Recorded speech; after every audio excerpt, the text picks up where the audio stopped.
E eu quero fazer uma coisa, já que tivemos já esse momento informal, fazer de surpresa uma coisa que de vez em quando eu faço, mas aqui na CB Moema, primeira vez.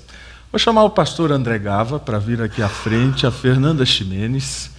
Eu sei que é gente boa de improvisação.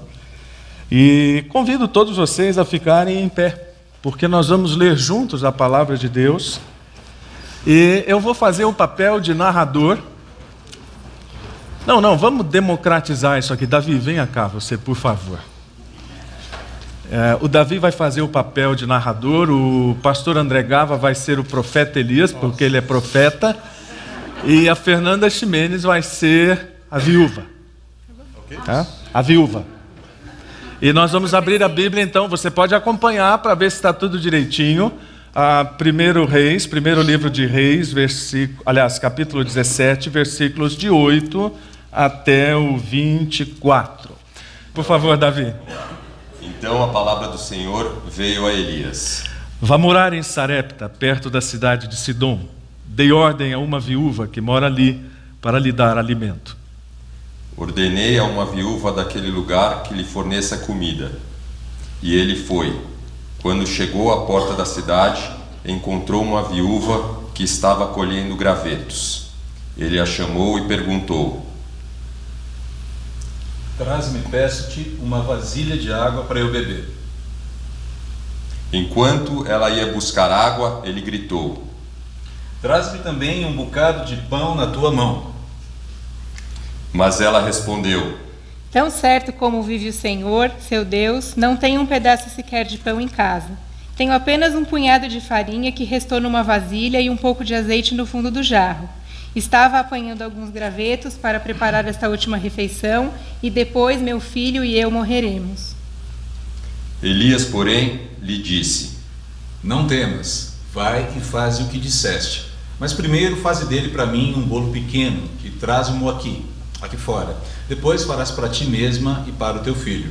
Porque assim diz o Senhor, Deus de Israel: a farinha da tua panela não se acabará e o azeite da tua botija não faltará, até o dia em que o Senhor fizer chover sobre a terra. Ela foi e fez conforme Elias lhe dissera. E aconteceu que a comida durou muito tempo, para Elias e para a mulher e sua família. Pois a farinha na vasilha não se acabou, e o azeite na botija não se secou, conforme a palavra do Senhor preferida por Elias. Algum tempo depois, o filho da mulher, dona da casa, ficou doente. Foi piorando e finalmente parou de respirar. E a mulher reclamou a Elias: Homem de Deus, o que você me fez? Veio para lembrar-me de meus pecados e matar o meu filho? Ele disse: Dá-me o teu filho. Ele o apanhou dos braços dela, levou-o para o quarto de cima, onde estava hospedado, e o pôs na cama. Então clamou ao Senhor: Ó Senhor meu Deus, também até a esta viúva com quem me hospedo afligiste, matando-lhe o filho? Então ele deitou sobre o menino 3 vezes e clamou ao Senhor: Ó Senhor meu Deus, rogo-te que faças a alma deste menino tornar a entrar nele. O Senhor ouviu o clamor de Elias, e a vida voltou ao menino, e ele viveu. Então Elias levou o menino para baixo, entregou-o à mãe e disse: Vê, teu filho vive. Então a mulher disse a Elias: Agora tenho certeza de que você é um homem de Deus e de que o Senhor verdadeiramente fala por seu intermédio. Muito bem, uma salva de palmas para os nossos...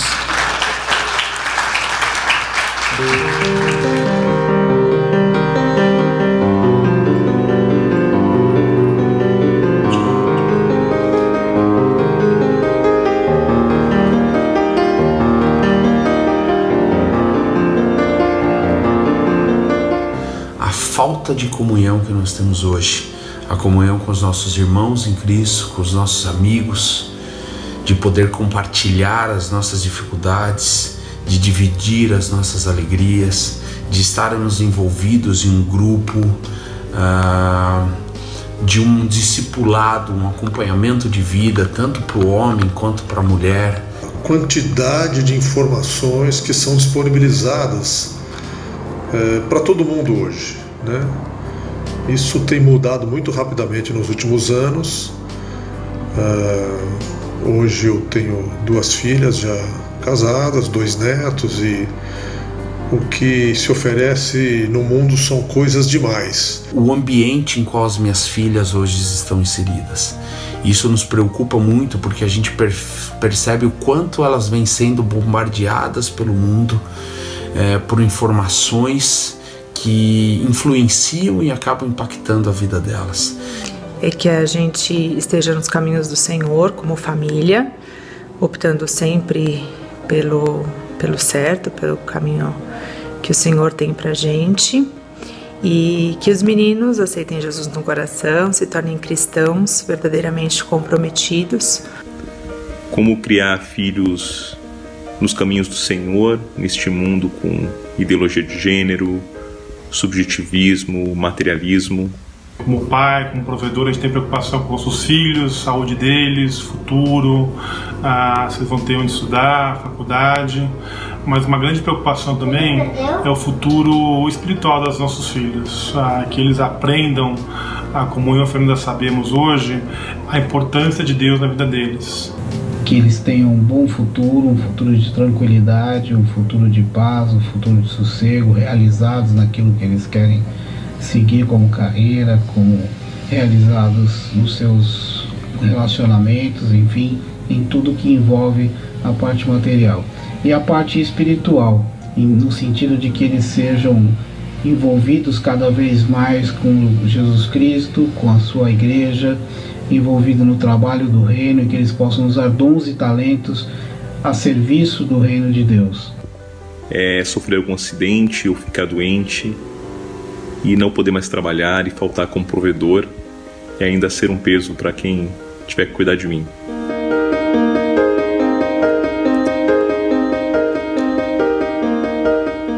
Contra isso, eu contratei um seguro.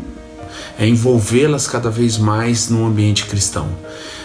Com grupos de jovens de outras igrejas que a gente tenta fazer parte, de shows cristãos, de acampamentos bíblicos, como por exemplo Palavra da Vida, Jovens da Verdade. Muita oração, colocando desde cedo essas coisas diante de Deus, e também tentar ser exemplo nas 2 áreas, para que eles possam entender e ter como base para o restante da vida.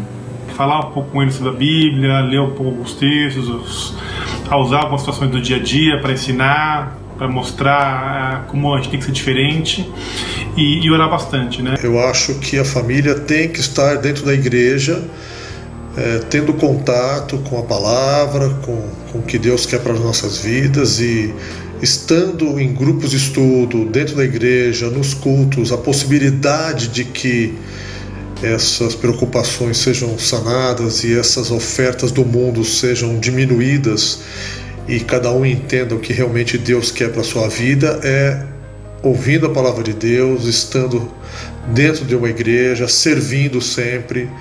Eu acho que essa é uma possibilidade e uma questão que sempre ajuda a diminuir e nos tranquilizar com relação a essas preocupações com o futuro da família.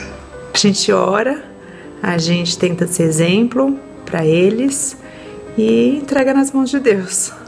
Temos orado, consumido bons livros e esperamos envolvê-los na nossa comunidade, no serviço, e assim ensiná-los a andar no caminho do Senhor.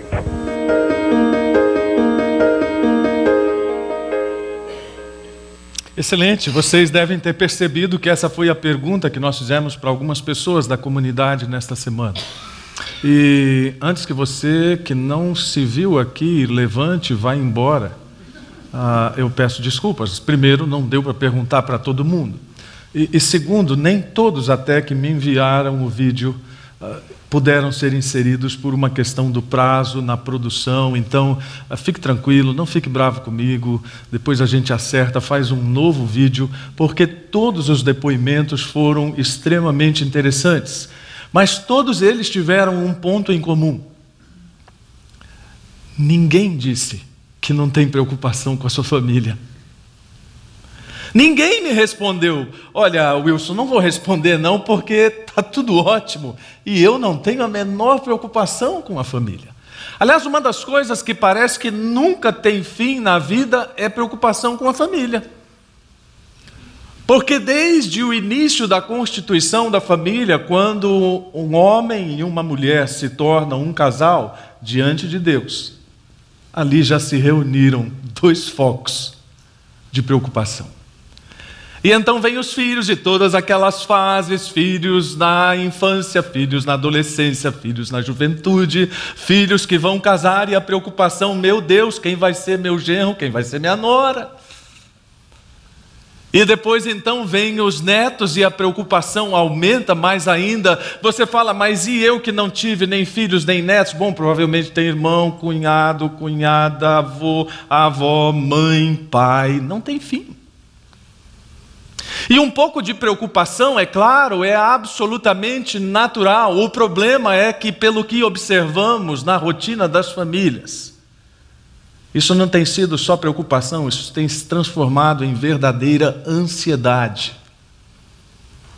Pais ansiosos, mães ansiosas, maridos ansiosos, esposas ansiosas e gente muito nervosa convivendo debaixo do mesmo teto e às vezes se agredindo.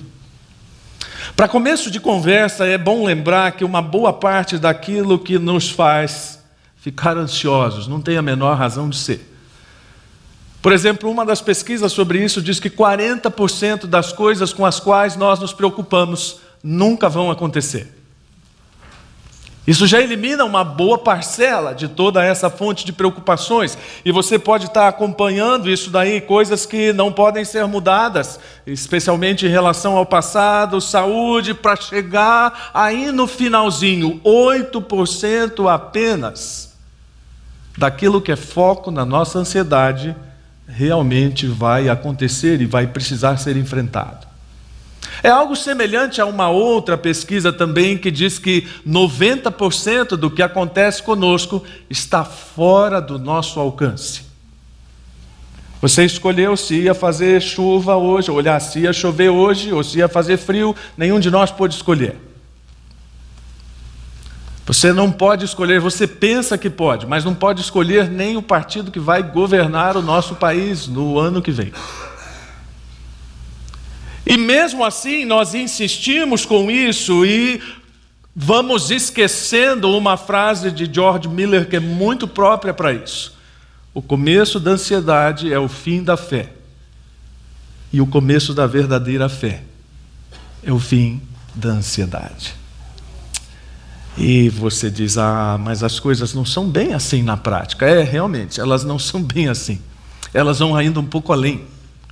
Charles Swindoll, por exemplo, complementa esse pensamento de George Miller dizendo que quando a verdadeira fé entra em ação, ela não apenas põe de lado a ansiedade, mas ela nos livra da necessidade de explicações.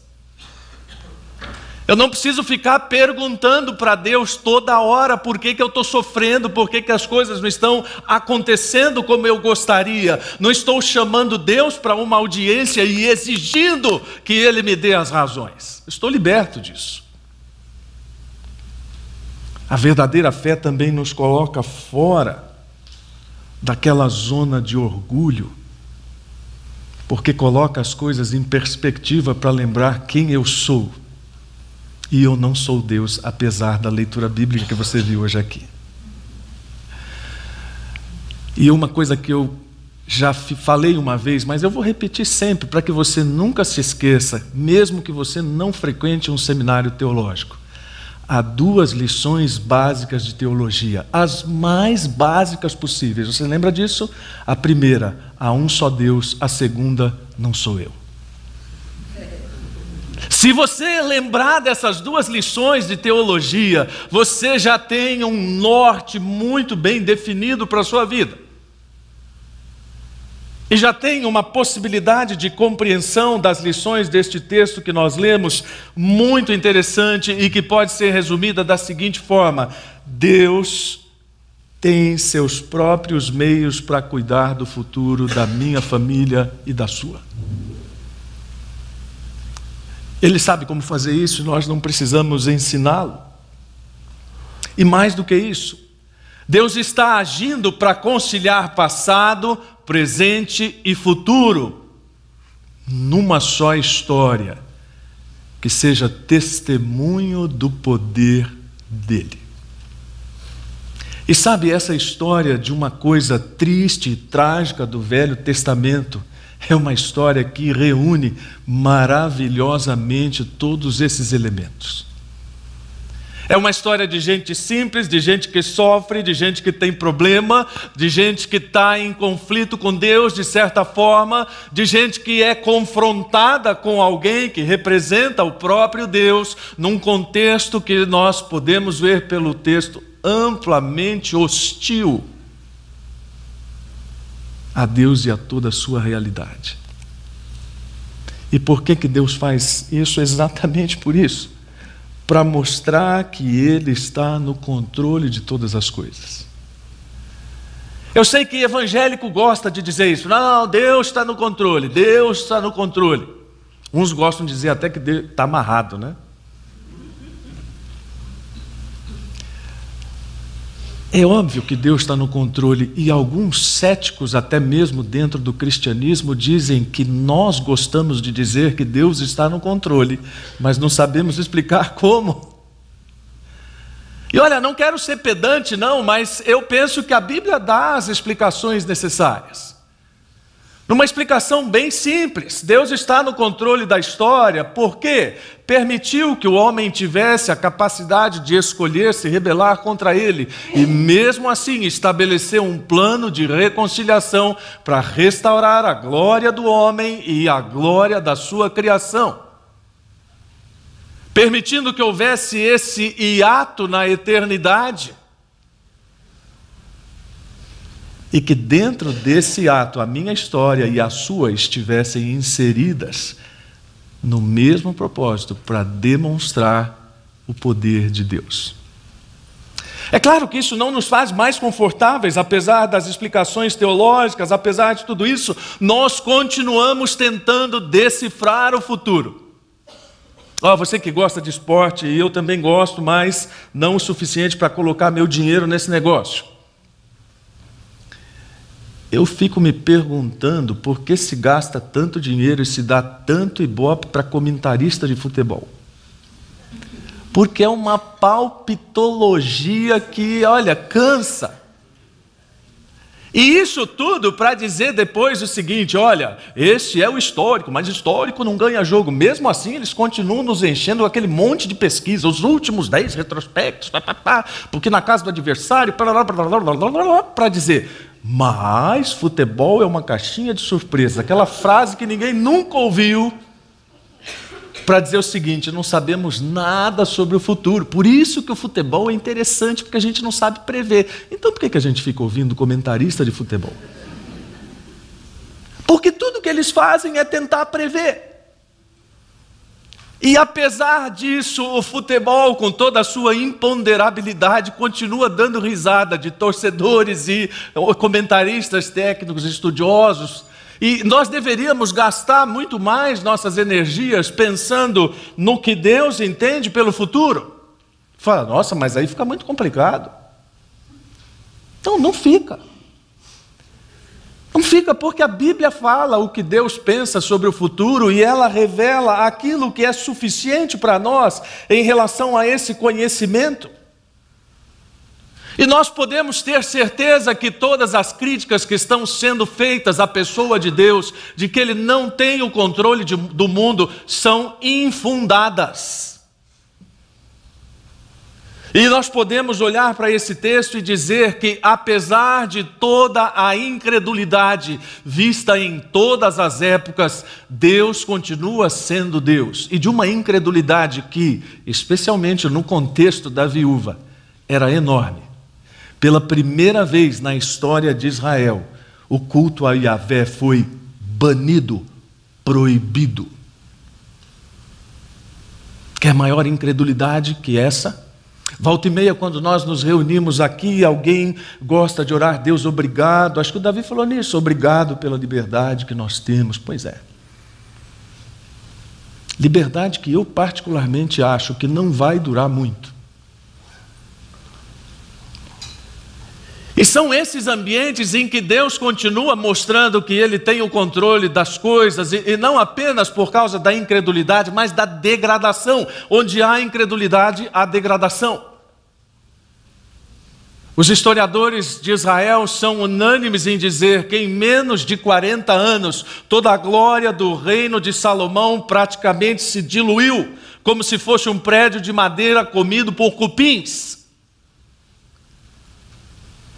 E aquilo que era da mais elevada glória se tornou em algo da mais rasteira imoralidade e degradação. Especialmente por causa de alguns reis que andaram fora da vontade de Deus. O gostoso de ler os textos da Bíblia e encaixá-los no seu contexto histórico é poder entender as conexões com o nosso tempo. Quando nós lemos num texto desse que havia incredulidade e degradação, nós fazemos aquela cara de consternação e dizemos, puxa, que tristeza, olha a realidade do pecado. Não, não é só isso. É entender tudo que está por trás dos cultos pagãos aos quais se dedicaram esses reis que eu mencionei e de todas as suas consequências. Por exemplo, Jezabel e Acabe promoveram em Israel um paganismo nunca visto, com cultos de prostituição cultual, e isso gerou, dentre outras coisas, uma enorme quantidade de crianças órfãs perambulando pelas ruas sem pai, sem mãe, sem assistência, sem conselho tutelar. Quando nós falamos de incredulidade e degradação, nós estamos falando de coisas que eu e você conhecemos. Não é só uma expressão da Bíblia dizendo que havia incredulidade, é uma expressão cujo contexto se traduzia em gente sofrendo por causa da rebeldia. Apesar disso, Deus continua agindo. Ele continua mostrando que Ele é soberano e Ele continua mostrando que Ele pode desafiar quem Ele quiser. E é isso que Ele faz. Ele manda um profeta num lugar onde o culto à sua pessoa é proibido e manda uma seca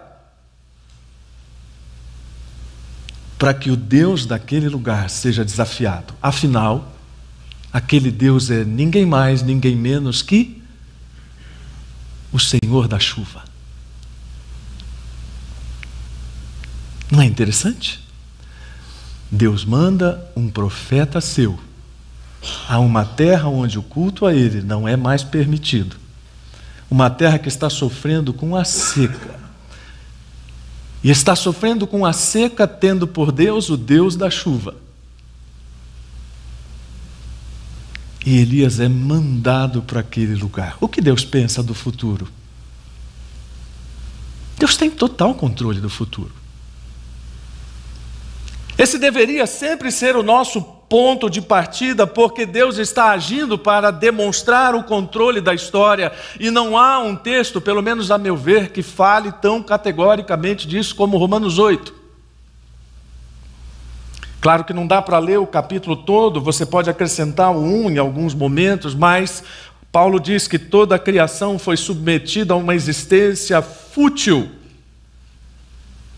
E ele espera que essa criação, ele não apenas espera, ele está agindo para isso. Para restaurar a glória dessa criação, como eu mencionei há pouco, e nos livrar dessa decadência. No meio desse contexto aí está a minha família e a sua. No meio desse contexto está tudo aquilo que Deus está fazendo. Se você quiser usar a expressão nos bastidores, pode ser.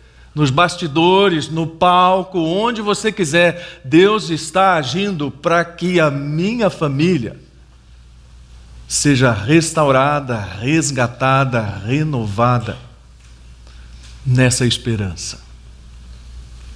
Agora, e enquanto o futuro não acontece? Porque essa coisa de futuro é engraçado, né? Você fica esperando pelo futuro, e você não vê, de repente o futuro chegou.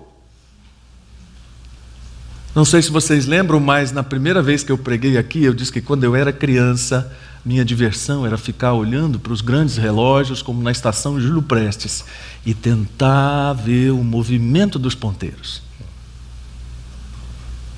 Eu sei que você pode considerar isso talvez um traço de alguma psicopatia, esse tipo de coisa, mas não, eu gastava realmente minutos olhando para aquele troço e vendo, e a minha implicação era exatamente essa: eu fico tanto tempo observando o ponteiro, não vejo ele se movimentar, e quando ele já está lá. Ficava indignado com isso. É exatamente o que acontece com o futuro. Você fica esperando o futuro, e quando você menos espera, o futuro é presente e você não conseguiu se preparar para ele. Essa é a questão. A maior parte dos crentes não sabe como existir entre o passado e o futuro. É por isso que, além de todas essas lições, esse texto tem algumas informações muito importantes para nós sobre o que Deus está fazendo agora. E o que eu devo fazer agora. Para que eu possa entregar o futuro da minha família a Deus, eu preciso fazer coisas agora, no tempo presente, preciso entender como Deus está agindo agora. Ou então vou ficar sempre perdendo o momento das coisas. Eu já disse aqui que às vezes eu vou ao estádio com o meu filho, mas eu confesso que o estádio para mim não tem aquela emoção toda. Eu fico aguardando para chegar em casa e ver o jogo pela TV. Porque 80% do jogo eu não vejo. Saiu o gol, eu estou olhando para o lado esquerdo. E sai, você viu aquela jogada? Não vi, estava aqui olhando o celular. Ele fica muito bravo com isso. Esse pai, não precisa passar recado para a mamãe agora, na hora do jogo. É que às vezes o jogo está chato, né? Daí a gente vai passar recado. 80% do que acontece ali eu não vejo na hora. Mas já aconteceu. Por isso que a grande maioria dos crentes é muito boa de discurso, sabe repetir o passado que está na Bíblia, sabe repetir os jargões que a maior parte dos crentes fala, como no final vai dar tudo certo, Deus está no controle, esse tipo de coisa, mas não sabe o que fazer agora. Então vamos nos debruçar sobre esse texto e pensar algumas coisas que estão bem à nossa vista.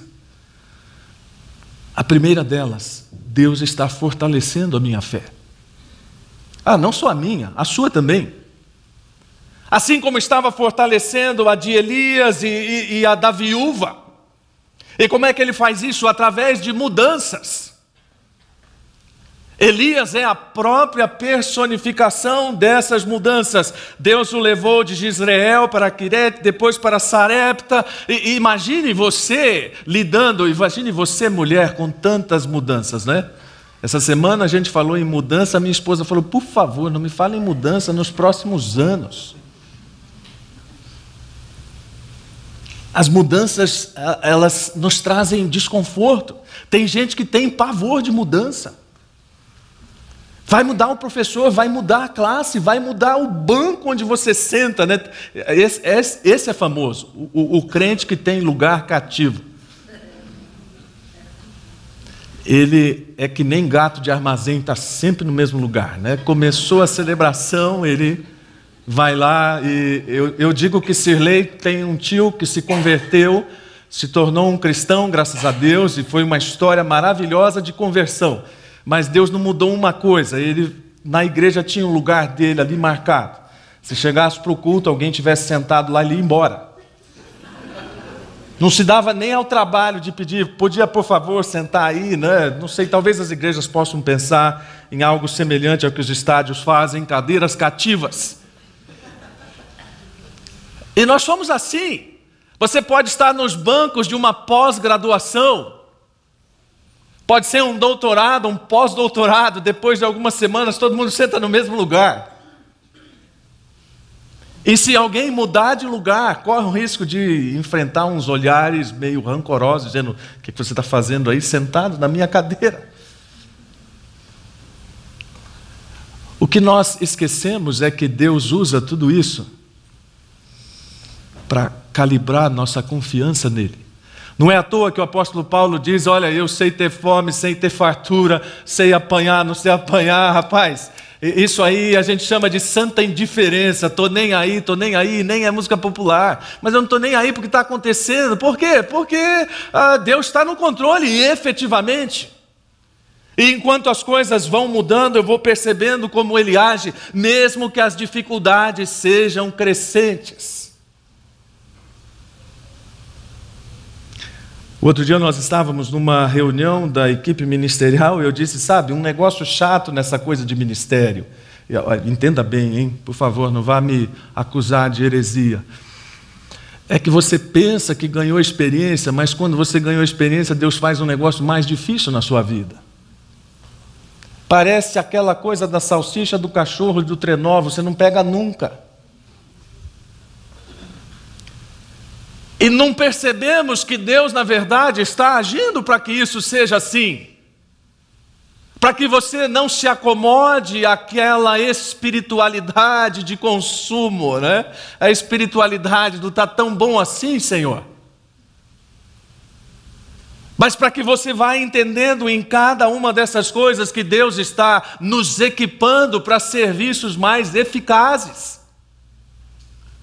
Se eu vou ganhando mais experiência com Deus e mais dependência dEle, eu vou ficando mais esperto, mais antenado e mais capacitado para lidar. É claro que eu gostaria, e isso eu posso dizer para você como pastor, que as coisas fossem do jeito que eu sei. Mas na maior parte das vezes, não são. Há um tempo atrás, nossa filha estava envolvida num congresso de medicina e aquela coisa, verba limitada, não tem carro para cá, carro para lá, sobrou para o pai turista e a mãe turista vir aqui buscar em São Paulo um palestrante, que era ninguém menos que o Dr. Fábio Jatene. Pessoa muito agradável, e fomos com ele conversando até Santos e tal, e no meio do caminho ele disse assim: sabe, todas as coisas que eu estudei na faculdade já não são mais daquele jeito. A medicina caminhou de uma tal forma que se eu tivesse que atuar hoje com aquele conhecimento daquela época, eu só faria barbaridades. Se nós estamos reconhecendo isso dentro dessa esfera mais secular, entre aspas, por que não podemos reconhecer em relação ao que Deus está fazendo conosco e em nós? Deus precisa desses momentos, porque nesses momentos é que nós vamos lá no fundo das nossas almas para revirar as coisas, e você revira o fundo do seu coração dizendo: onde foi que eu errei, onde foi que eu errei. Claro que isso não pode se tornar uma paranoia, mas isso tem o seu lado produtivo, no sentido da inquietação que está sendo produzida diante de Deus. Você pode ver todo momento de profunda adversidade é um momento de profunda sondagem moral. E é exatamente o que acontece com a viúva, porque na hora que o filho morre, ela se volta para o profeta e diz: o que você fez? Você vem aqui para lembrar dos meus erros do passado. E eu penso num coração exatamente como um baú onde você guarda as coisas velhas e vai revirar quando precisa encontrar alguma coisa. E às vezes dá trabalho. Deus está trabalhando para que essa nossa dependência da sua providência seja levada ao extremo. E com isso, gente, eu não estou dizendo que nós não tenhamos que depender daqueles meios comuns. De vez em quando eu tenho que trombar com alguns crentes mais mal educados que dizem para mim assim: eu que não trabalhe não, para ver se o pão não cai na minha mesa. É verdade, mas quem dá para você a saúde, a força, a oportunidade, tudo aquilo que cerca o trabalho? As duas coisas caminham juntas. Sabemos que Deus provê pelos meios comuns, mas sabemos que Deus é provedor de uma forma tão maravilhosa e extraordinária que faz o que quiser, quando quiser, onde quiser e como quiser para prover. E normalmente isso sempre está associado na revelação à demonstração do poder dele. Acho que tanto a Suzy quanto o Davi oraram no sentido da gente sair daqui transformado por alguma coisa. Esse seria um bom ponto. Você sair com o seu pensamento transformado de que Deus é capaz de prover farinha e azeite num lugar conhecido pela sua provisão disso. Mas onde está faltando disso? De uma forma absolutamente inusitada. É como se eu bebesse desse copo aqui e ele não esvaziasse. É exatamente o que é dito àquela viúva. Não vai acabar. A provisão de Deus não vai acabar e a viúva também é ensinada a depender disso. O mais interessante nisso não é Elias falar, a meu ver, não é a multiplicação acontecer. É uma viúva pagã acreditar e fazer o que Elias pede. Pode atender.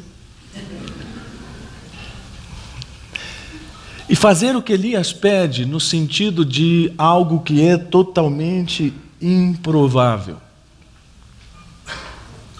Uma coisa bem interessante, quem gosta de missões sabe quem é Hudson Taylor. Hudson Taylor é conhecido como o pai das missões na China.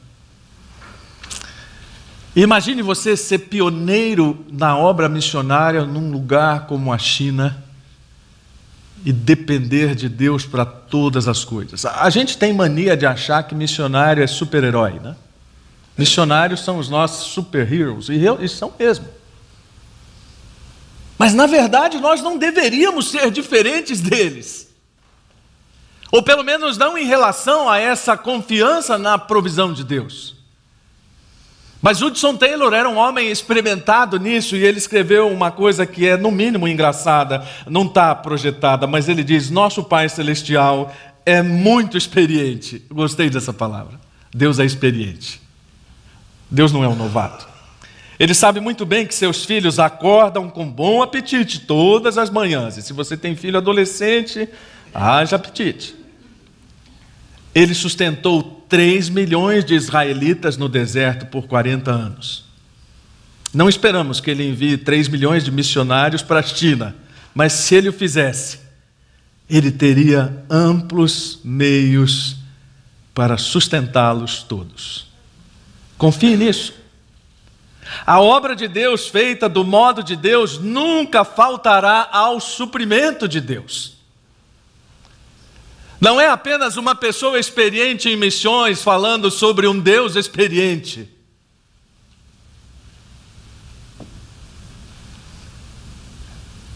É alguém que vivenciou tudo isso, tentando dizer para mim e para você nesta manhã: Deus tem amplos meios para prover o que for necessário para a minha família e para a sua.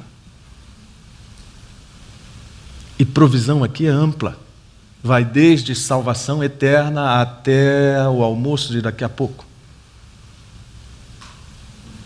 Porque essa experiência de Deus, ela está revelada para nós na sua palavra, e se Deus está fortalecendo a nossa fé, Ele está fazendo isso dentro da palavra. Não tem outro meio. Aquilo que Deus escolheu nos revelar é aquilo pelo que devemos nos mover e é aquilo ao que devemos obedecer. É claro que muito crente considera isso muito perigoso.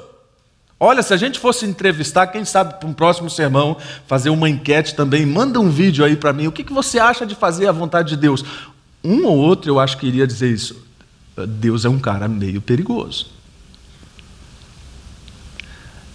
Eu disse para vocês que já trombei com alguns crentes que eles têm, vou usar que nem a linguagem da galera, meio que um medo de pastor. Eu já contei para vocês de uma pessoa que em todos os sermões, quando ele via que o sermão ia terminar, ele saía.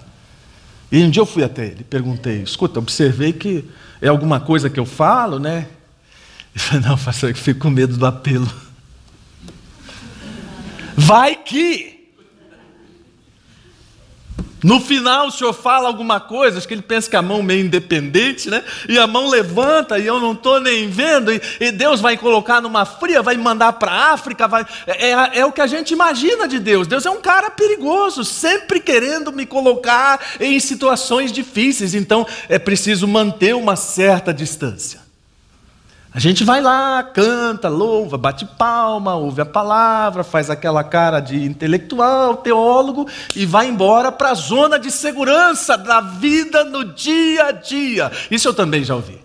Pastores são bons para pregar, mas eles não sabem o que é a vida no dia a dia.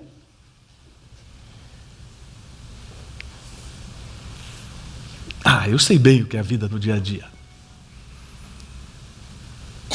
E a vida no dia a dia, ela é feita de desafios na palavra. Ou você não obedece ou não obedece, é binário. O famoso veja bem, está no meio do 0 e 1, não tem. E quando se trata de família, nós temos sempre nessa zona de perigo. E nós olhamos para a Bíblia diz aquilo, e você diz, mas eu vou fazer isso? Vou orar com meu filho? Então, a Bíblia manda você orar com seu filho. Vou ler a Bíblia com meu filho, mas que coisa mais antiga. Pois é, e funciona.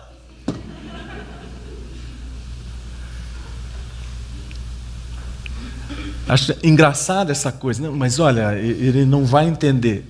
Onde é que está na Bíblia que ele precisa entender, ou pelo menos agora? Me explica onde está essa parte. A Bíblia manda ler. A Bíblia manda ensinar lá em Deuteronômio 6, de 4 a 6, na famosa Shema. Você vai fazer uma lavagem cerebral no seu filho a respeito do Deus de Israel. Vai precisar andando, aquela lista toda. Mas a gente olha para a lista e fala, nossa, mas isso aqui é muito fora da nossa época. Então vai pelo seu caminho, meu filho. A palavra diz que nem tudo na nossa vida é normal, mas há uma camada de crentes dizendo que tudo é normal. E aí depois, quando eles já andaram um bocado em relação aos filhos, eles dizem, e agora? Eu estou vendo que as coisas não são tão normais. Pois é, mas a Bíblia estava dizendo desde o começo.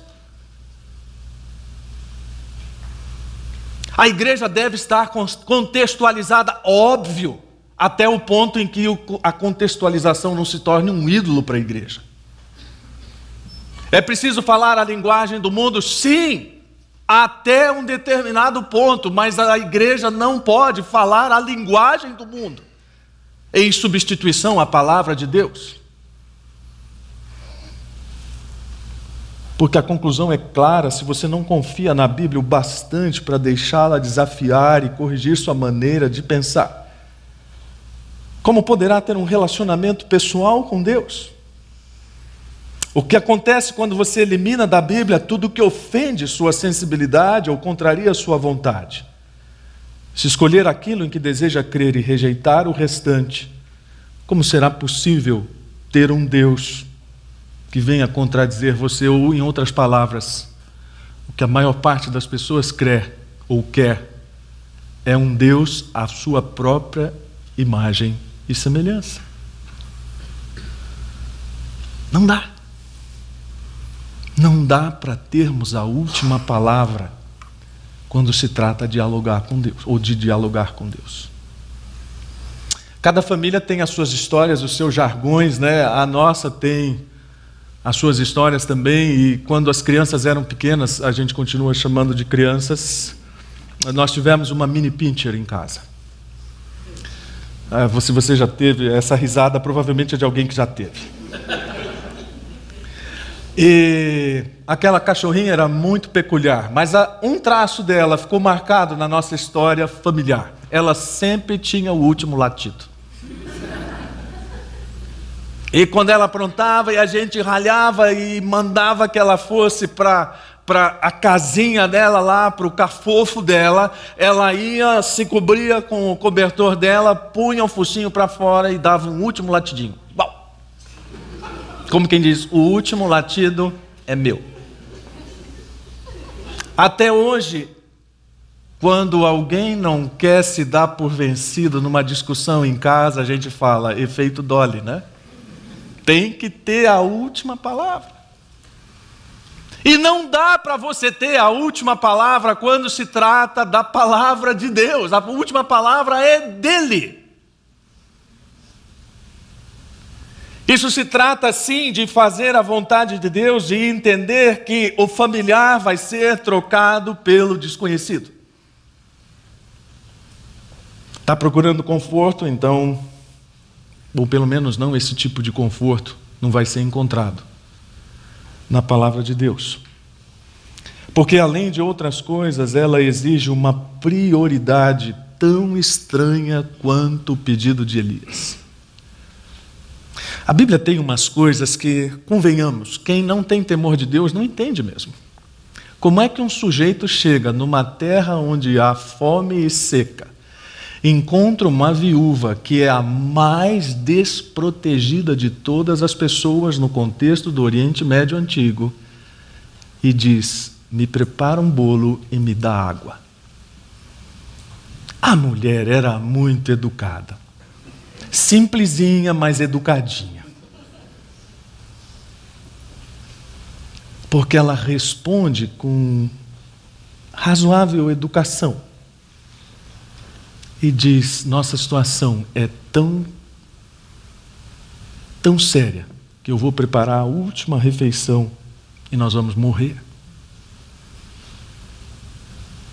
Isso traz para nós algumas outras considerações muito interessantes. A primeira delas e agora isso é divertido demais, porque eu vou usar um filósofo que era ateísta e pragmático, e impressionante como o pensamento dele se encaixa aqui. Todo fim humano, na verdade, é instrumental. Ou seja, ele é meio para uma nova coisa. Você pensa que é o fim, mas não é o fim. Deus está transformando fins em começos o tempo todo. Por isso que a gente pode pegar o pensamento de Dewey para dizer, o fim é instrumental, ele é apenas um meio de que novos começos sejam repensados, concretizados, e isso vale não apenas para o nosso contexto prático, mas para a nossa forma de pensar. Porque nós somos fatalistas. Eu não sei se você é tão fatalista como eu, mas todas as vezes que a minha esposa ou a minha filha estiveram internadas, o William escapou disso, mas todas as vezes que elas estiveram internadas, meu pensamento foi, meu Deus, e se ela morrer? E se for pai e mãe, então a coisa fica mais complicada, né? O filho está com gripe, está com febre, ai meu Deus, ele vai morrer. O nosso fatalismo é a prova de que nós realmente não entendemos como Deus age e de como Ele está trabalhando nas nossas necessidades, apesar da aparente falta de explicações. Por uma razão muito simples, Deus tem seus próprios métodos. Isso que é assustador em Deus. Deus está agindo, sim, Ele está agindo, Ele tem o controle de tudo, sim, Ele está atendendo a minha necessidade, sim, mas Ele vai fazer do jeito dele. Aí isso assusta. E assusta porque o nosso conceito de capacidade não é igual ao dele. Daí a ironia, entre aspas, de ir a um lugar hostil, como eu já falei, e escolher uma viúva e dizer ao profeta, uma viúva em Sarepta vai lhe prover. Qualquer um de nós diria para Deus, ele está brincando. Naquele lugar da fome e da seca, onde eu não posso nem dizer o nome de Yahvé, eu vou encontrar uma viúva que não tem onde cair morta, e ela vai me suprir.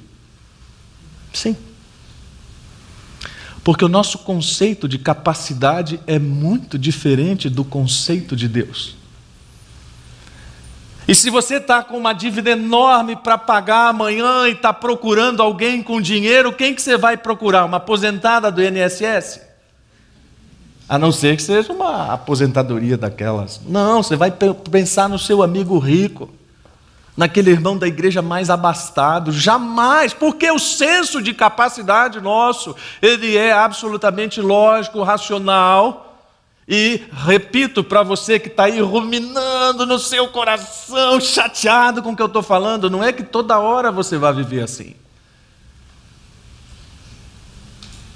Mas é que toda hora você vai ter em mente que esse é o jeito de Deus agir. E você vai entender que o senso dele de urgência não é igual ao nosso. Quando você ora para Deus dizendo: Deus, a situação está horrível, você não está vendo o caos que está a minha família, e parece que Deus está dormindo. Bom, eu peço que você olhe o texto lá em que Jesus é avisado sobre Lázaro. E a impressão que a gente tem é que Jesus nem dá bola para aquilo, né? E Lázaro morre, e quando ele chega, as duas irmãs: se o Senhor estivesse aqui, ele não teria morrido. E Jesus diz: calma, isso é para que a glória de Deus seja revelada. O cúmulo do nosso apavoramento não move em nada o dedo mínimo de Deus. Porque a perspectiva dele é aquela que eu mencionei no começo, de mostrar o poder dele. A nossa ideia de possibilidade, de probabilidade é muito diferente da ideia de Deus. E isso fica demonstrado em todas as formas nos textos, especialmente porque naquele ambiente a questão era sempre de uma batalha de deuses. Isso às vezes escapa à nossa compreensão do texto. Se havia seca, era porque o Deus da colheita não estava fazendo a coisa direito. Por que vocês acham que o povo de Deus se envolveu logo e tão rápido com todo tipo de paganismo e de idolatria? Porque por viverem com pessoas à sua volta que tinham essas crenças, quando alguma coisa dava errado, o vizinho pagão disse: esse teu Deus aí não é de nada, rapaz. E aquela pessoa que tinha sido educada na lei do Senhor, conhecendo tudo aquilo, passando por um momento de provação e privação, começava a duvidar do Deus de Israel e dizia: talvez Baal seja melhor. E na dúvida ele fazia que nem um brasileiro: vou aqui servir a Yahvé e aqui eu vou servir a Baal. O que funcionar eu estou ali. Não funciona assim. E o fato de nós vermos um Deus que vai ao território de Baal não significa que nosso Deus esteja aí chamando para briga todo mundo. Significa tão somente que ele está demonstrando sua capacidade de governar. Jó demorou e sofreu para constatar: sei que todos, ou melhor, sei que podes fazer todas as coisas e ninguém pode frustrar teus planos. É muito parecida com a conclusão da viúva, depois que o menino é ressuscitado. Ela diz para Elias: agora eu sei que você fala em nome de Deus. Quanto tempo nós vamos precisar caminhar? Quantas experiências nós vamos precisar viver para dizer: agora eu sei que o Senhor é o meu Deus. Agora eu conheço o teu poder. Agora eu sei o que o Senhor está fazendo pela minha família. Agora eu entendi que nada nem ninguém pode se opor ao Senhor. Mas só agora. Depois de tanto tempo ouvindo, depois de tanto tempo falando. quero terminar com um texto que ele está fora do contexto, mas ele cabe bem aqui. Quando Deus fala através de Isaías, o Senhor me advertiu firmemente de que não pensasse como todos os outros. Não viva com medo do que eles temem. Se nós quisermos entender o que Deus está fazendo pelas nossas famílias, a primeira coisa básica é não pensar como os outros estão pensando. E os outros são aqueles que estão fora da compreensão de quem é Deus e do que Ele está fazendo. E a segunda coisa é não viver com medo daquilo que eles têm medo. Como eu disse, o contexto é diferente, mas perfeitamente compreensível no ambiente da família e de todos os medos que nos cercam.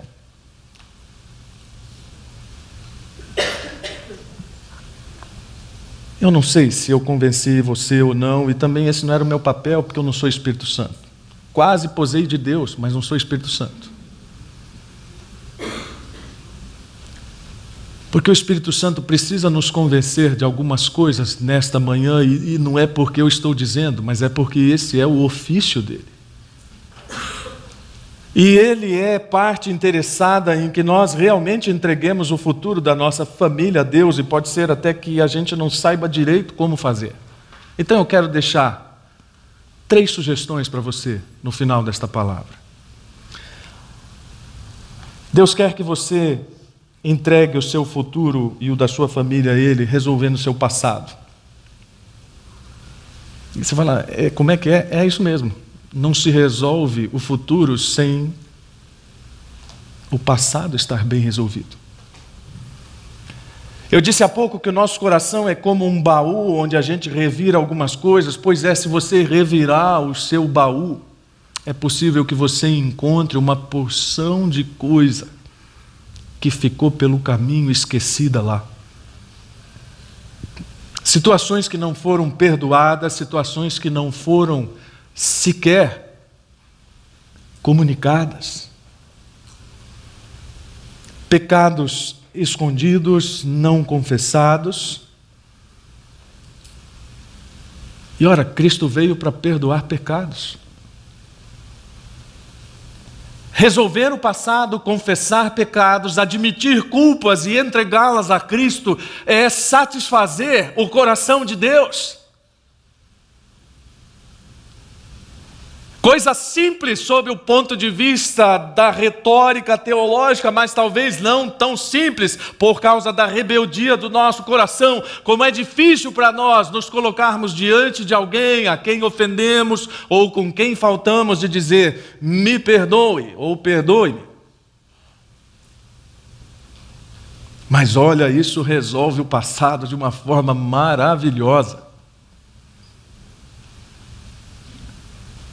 E é uma pena que muitas famílias que estão, como a gente diz, dentro da igreja, não estejam enxergando isso. Momento humildade, sabe? Tem aquele jogo da verdade. Não, faz outro jogo, faz o jogo da humildade. Reúne a família toda.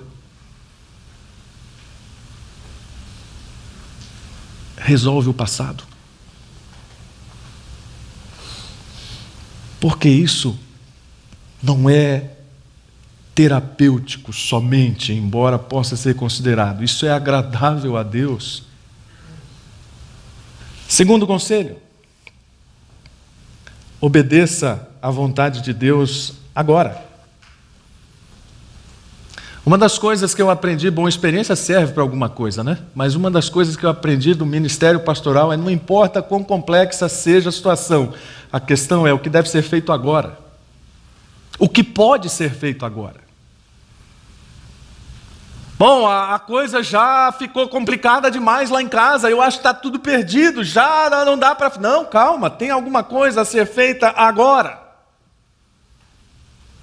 O problema do nosso agora é que nós queremos fazê-lo apenas quando soubermos o que vem depois. Isso não existe.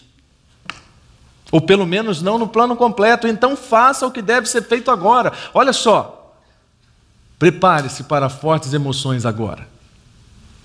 Você que tem filhos pequenos, faça o culto doméstico.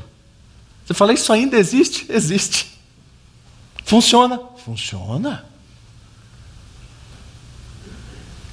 E se tiver os filhos pequenos, não perca tempo, reúna aquela turminha, ore com eles, leia a Bíblia. Posso dizer para vocês que os momentos mais engraçados da nossa vida familiar foram vividos em cultos domésticos.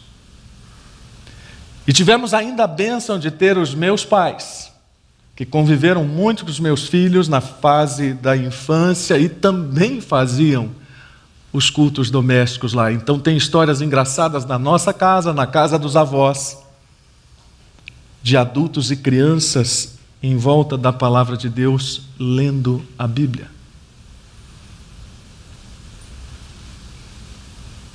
Sei, posso contar aquele negócio da mordida? Não? Vai? Um desses momentos engraçados, o William devia ter uns 2 anos, hoje ele não está aqui, então não tem problema, também não vai. Nós estávamos os 4 ajoelhados em volta da cama e sempre fizemos isso. Sabe aquela coisa de criança não entender? Não tem que entender. Ah, vai ajoelhar? Vai ajoelhar agora, não precisa bater, não precisa chicotear, não é só dizer, vamos ajoelhar, vamos falar com Deus. E estávamos os 4, então, em volta da nossa cama, ajoelhados, e Sirlei estava orando, e dizendo assim, ó Deus... E o William deu uma mordida no calcanhar dela, enquanto orava, e o culto doméstico terminou em diversão. Mas não bateu nele? Por que bateria? Até hoje nos divertimos lembrando dessa história e de outras. E de outros momentos em que, eles já grandes, nós precisamos nos ajoelhar novamente, os 4, em volta da nossa cama de casal. E dizer, nós temos um problema grave para colocar diante de Deus. Você fala, pastor, mas isso aí é muito simples. Então, gente, mas eu não vim aqui para falar coisa complicada. Até porque complicado é o nosso coração, esse sim, nenhum pós-doc dá jeito. Só a cruz deu jeito na rebeldia do nosso coração, porque é a rebeldia do coração que me faz duvidar da eficácia de tudo que está relacionado à palavra de Deus. É a rebeldia do meu coração que me faz duvidar desse relacionamento que eu posso ter com Deus, como eu disse naquela frase. É a rebeldia do meu coração que me faz querer construir um Deus que me seja confortável. E aí o futuro fica comprometido, porque a terceira dica no final é: confie no que Deus está fazendo. Isso não é um jargão. Não é uma coisa que você diz no piloto automático. Isso é uma realidade. Jerry Bridges diz: confiar não é um estado passivo da mente. Representa um ato vigoroso da alma pelo qual escolhemos nos apropriar das promessas de Deus e nelas nos agarrar, apesar da adversidade que, no momento, parece nos dominar.